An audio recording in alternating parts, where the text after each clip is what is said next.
going to really go through what are some of the things that you'll find on here with what Lumio has to offer.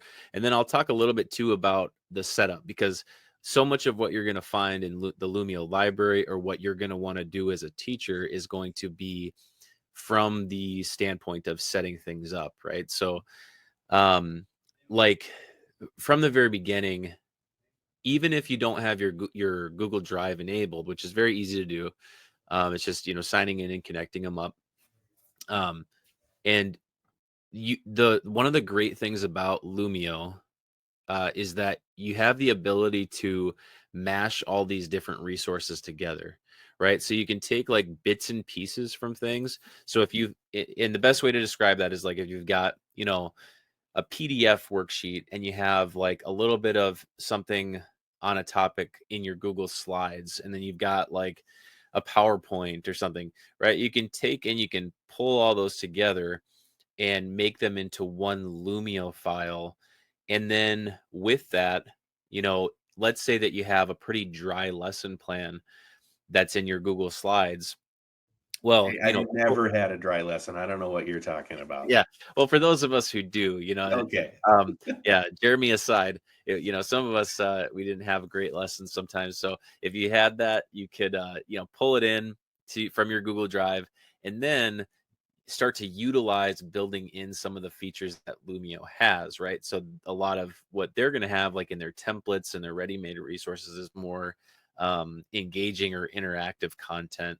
So I think it's nice because you can pair all these things together, and it's not like I can only take one Google slide and then start to put things together from these activities. I can take an introductory slide from a Google slide, grab a page from a PDF, grab a page from a PowerPoint, and still do all the interactive stuff with it. So it's like really a blank slate, and you can build it however you want. And if you looked at Jeremy's when he was going through the example there in the loop from the Lumio library, you saw a little bit of that. You saw like every slide is kind of like, it can be treated as its own thing, and could be a small piece of a larger part, right? Like you had a shout out activity in that one that you showed. Okay, so let's talk a little bit about this. So you've got the import resource right here. So if I want to, one of the things I can do is let's say I want to start off from my computer, and I'm going to grab like this basic categorization PDF. This is from Teach Engineering. So I pull that in, and one of the things that's really nice, and we'll see how long this takes. Sometimes it processes a little bit slowly, especially the longer it is, I'll just say. But one of the things about whatever you try to pull in as a resource, I really like that right away it asks you, it identifies the separate pages or slides, and it says, okay, what of this do you want to bring in? Maybe it's the whole thing, or maybe what it is I only want to bring in the first page, right? So I could deselect all of them and then select one and say, I just want to add that one. Okay, I want to add that page from the PDF.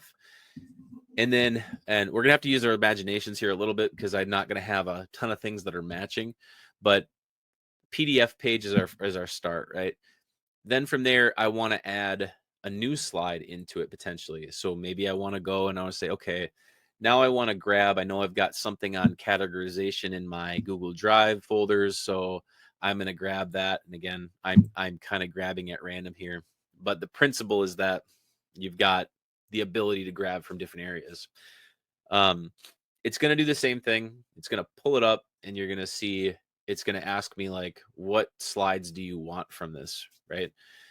So I would say, okay, well, I only want this one. So, and this is just an example of where we have a PDF piece here. We have a Google slide piece here.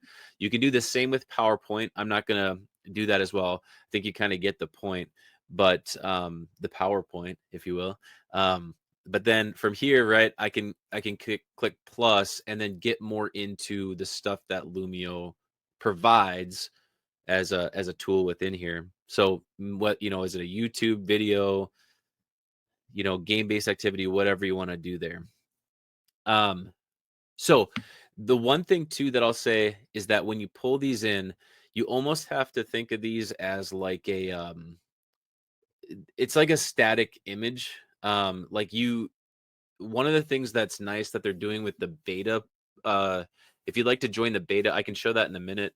But there's some AI stuff that's coming along with that, but also there's the ability to edit things. So one of the hangups with Lumio is that when you import like a Google slide, you don't have the ability to actually edit that slide within Lumio, right? It's almost like I've got to edit or change things from the original program, so that being Google Slides, so that when I bring it over to Lumio, it is almost like that finished product.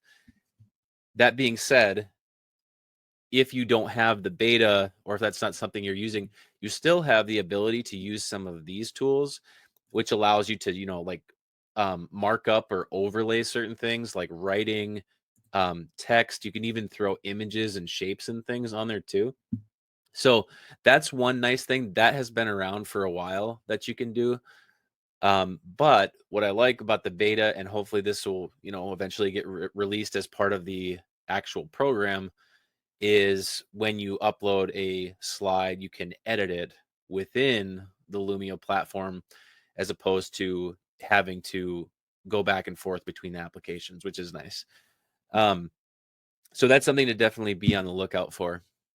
Uh, Another thing that we should point out is with any of these slides that you create over here, this is maybe even an opportunity to look at the pages that are provided.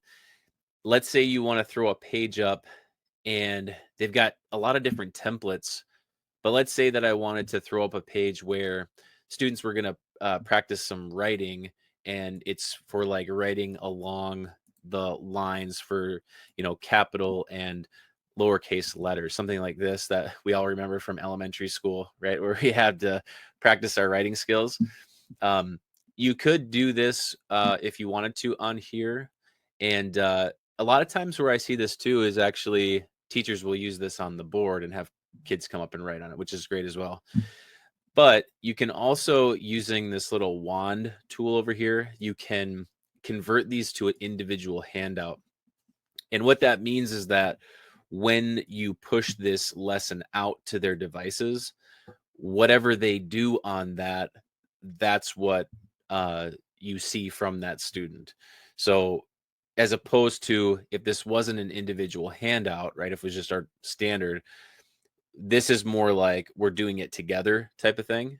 And the individual handout would be where, you know, they're doing it on their own, and I'll get to see them as individuals as opposed to collaborating as a class. There are some other ways to collaborate too within here that are worth checking out, but for the sake of time, we'll keep moving here. The other thing that's great is that with any of these, you can also record over these slides. So if I allow my microphone, I can start recording and I can do a voiceover for the slides. As a teacher, I can talk about this. Great on e-learning days when it's 40 below wind chill like it is here in Minnesota. So um, it's a good opportunity to do some of those things, and you can put them into in any slide, and you have 5 minutes per slide, and then you can preview it, you can continue recording, delete and start over, etc. And then you just add it to the slide so that when this gets pushed out, the student can click that and hear the read aloud, or the directions or whatever it might be, and hear the voiceover of the teacher.